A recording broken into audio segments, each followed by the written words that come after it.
Welcome to this episode of Trojan Poetry. We are on episode number 20. Yeah, even numbers again. Even numbers. It's always lucky. All right, so we've got a plan this week where we have three poems. I had three poems that I wanted to look at, but instead of doing one long episode, we're going to stretch it out over 3 episodes. So the next 3 episodes are thematically linked with poems about animals looking at people. This is our first one in the series, the triptych, if you will.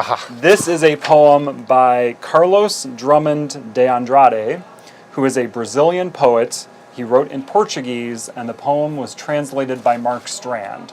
So I found the poem. I'm kind of obsessed with Mark Strand. Yeah, he's a big Mark Strand fan right So I was reading that he had translated this guy's poetry, and I was like, okay, I got to get the book. So I went on, and I got a used copy of the book. Yeah. And it's like reading Mark Strand because you can see where Mark Strand came from, kind of, right? Yeah, like it's inspiration. Well, that's kind of cool. So it's really interesting.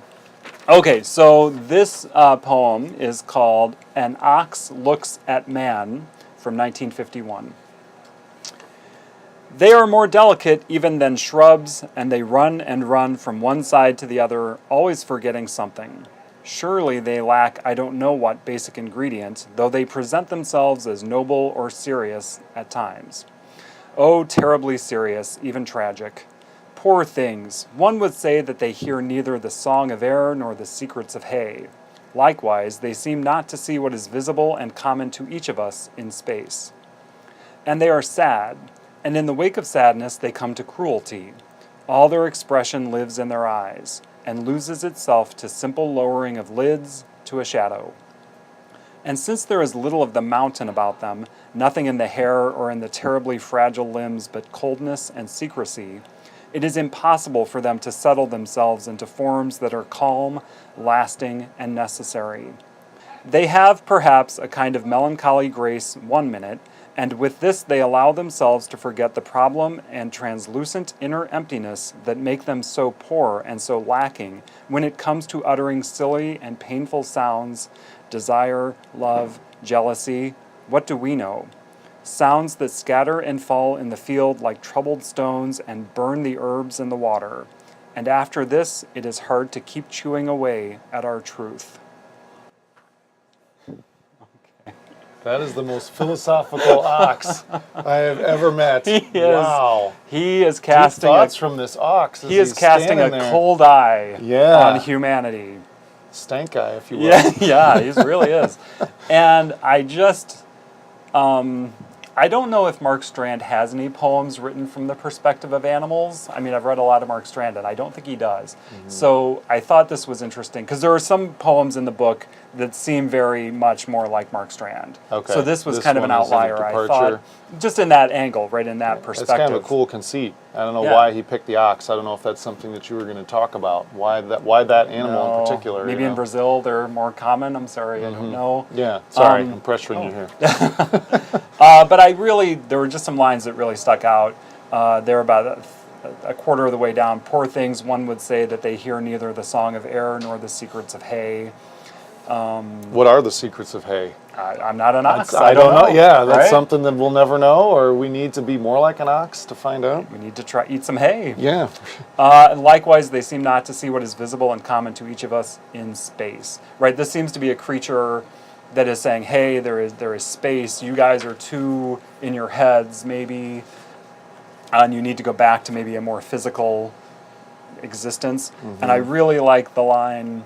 About 2/3 of the way down, and since there is little of the mountain about them, nothing in the hair or in the terribly fragile limbs but coldness and secrecy, it is impossible for them to settle themselves into forms that are calm, lasting, and necessary.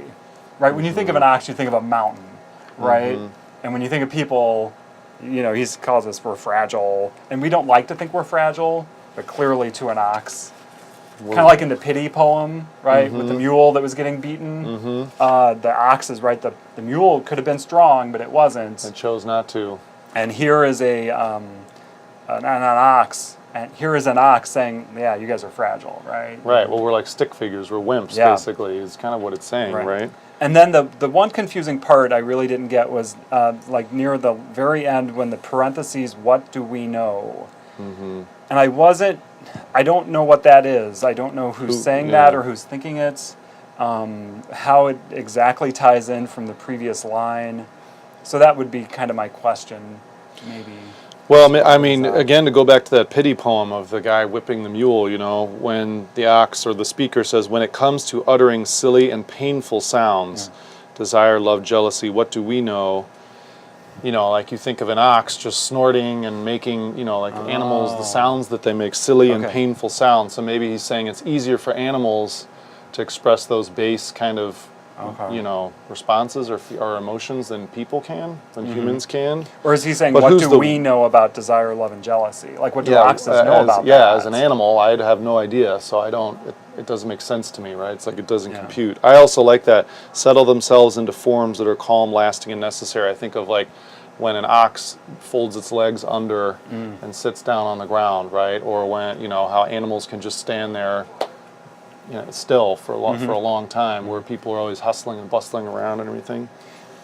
I also thought the line about the eyes, right? They are sad, and in the wake of sadness, they come to cruelty. All their expression lives in their eyes and loses itself to a simple lowering of lids to a shadow. I thought that was really interesting because a lot of times with, you know, like my dog or with horses and things like that, you look at their eyes to try and see what kind of response they're giving, and he kind of flips it and says that our expression is all in our eyes, and we think of, you know, looking at facial expressions and stuff like that.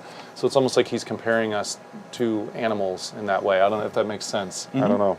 I just thought that was an interesting description. And I think the ending is funny because he says, like, okay, there's all this stuff about humans, and then he gets to the ends and he says, and after this, it is hard to keep chewing away at our truth. Like, you know, you humans, you come and invade, and we're confused by you, and it's hard to go back to just eating. And now the ox is maybe having doubts and trying to figure things out, right? Just like he's making us try to figure things out. Now he's also in this conundrum of... He's thinking too much, right? He's caught up in his head. He's chewing on his cud. Right. And it seems like he's hangry, right? He's hungry and he's angry, and he's like, just leave me alone. I want to chew my cud and get away from me, right? Yeah.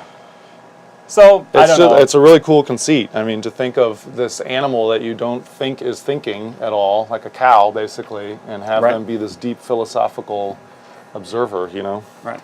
So that is our poem for this week. Next week we are going to continue this three-part series about animals looking at people. So be sure to come back for that. Thanks for watching. Please join the conversation in the comments on YouTube or on Twitter at Trojan Poetry DGN. Also, check out our website at trojanpoetrydgn.blogspot.com.